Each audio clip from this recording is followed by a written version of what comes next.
Adam, sleep for you comes with a little bit of sweet relief. The last couple of days have been incredibly stressful. You did not come to uh, you did not come to Cauldron to have this kind of adventure encounter or anything of the sort.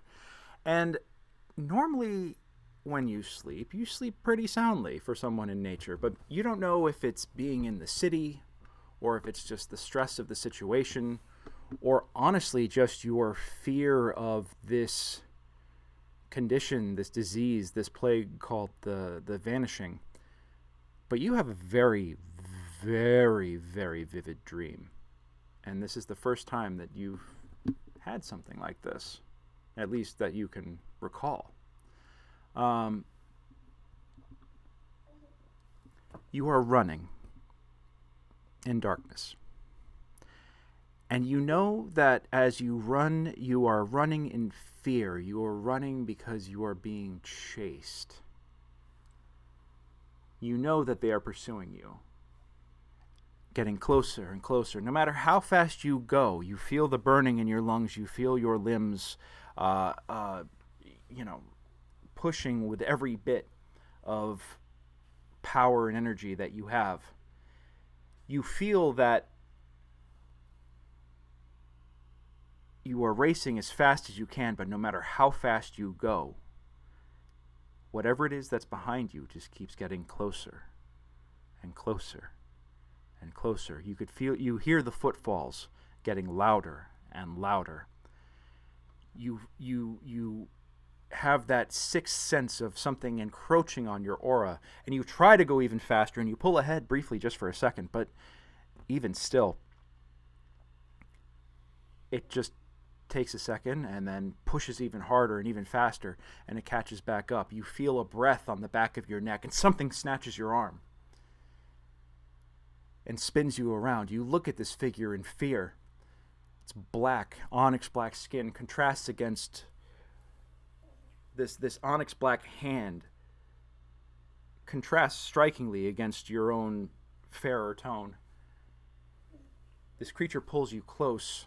You feel hot breath across your face. You know that you cannot escape. And yet, suddenly,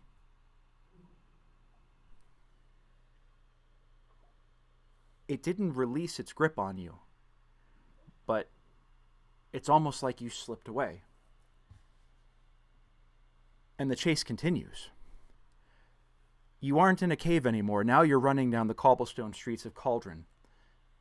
You feel eyes looking at you, people watching you as you run in terror, but no one says anything. No one reaches out to help. No one comes to your aid. They all stand there passively, watching this chase. It's as if they know that it's inevitable, this game of cat and mouse. They know how it's going to end.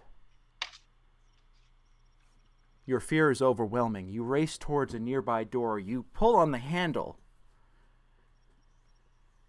and you see that it won't open. It won't open. This is locked to you. You look up at this great, great cathedral. You recognize this building. This is the Church of Helm.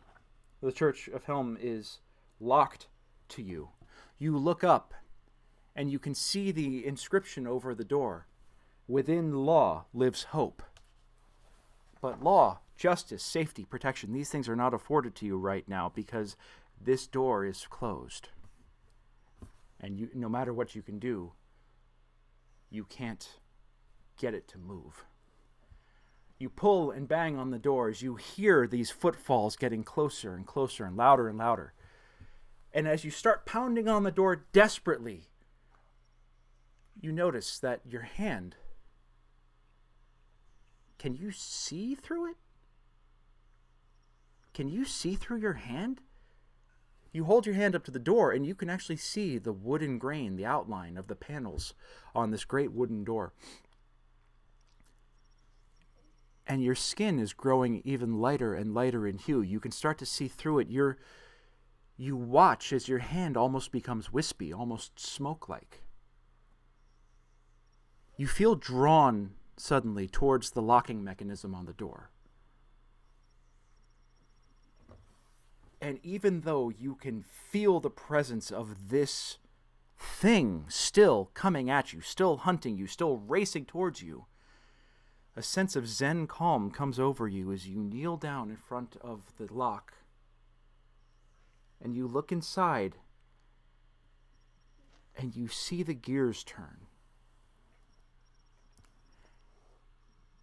And in looking inside that lock, you see a number of skeletons.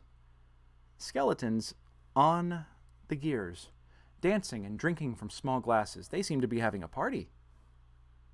Suddenly you are standing with these skeletons on a giant gear. That chasing presence is gone.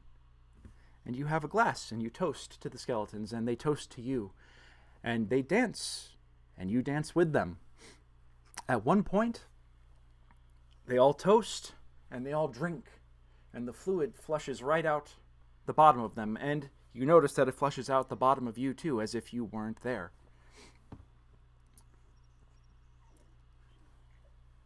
And as you feel that strange sensation of something fluid passing through you as if you were a specter, the room moves. A window that wasn't there before is suddenly behind you. You fall backwards through it. And you find yourself inside. Is this the orphanage? This is the orphanage. You recognize this. You recognize this lobby. This is where you were when you met Headmistress Gretchen. You race upstairs and you hide under a bed. The children are all asleep around you, yet you feel a presence, another consciousness, different than before, different than what was chasing you, but something is there. Something is watching you. Something can see you, and something is waiting. You tremble, and you hold your hand close. And that's when you recognize that your hand, you know, is directly in front of you, but you cannot see it. You can't see your other hand either. You feel yourself disappearing. You feel your very existence fading away. The last thing that you recognize, the last sensation you feel, is of your vestments crumbling as if they had been suspended by strings and the strings were suddenly cut. That sensation of fading completely from existence into oblivion wakes you with a start. And you wake up knowing that all that will be found of you are your empty clothes under a bed in the shape of your form. You know this with the utmost certainty. You have your spell slots back. You have a level of exhaustion. Okay. Cool.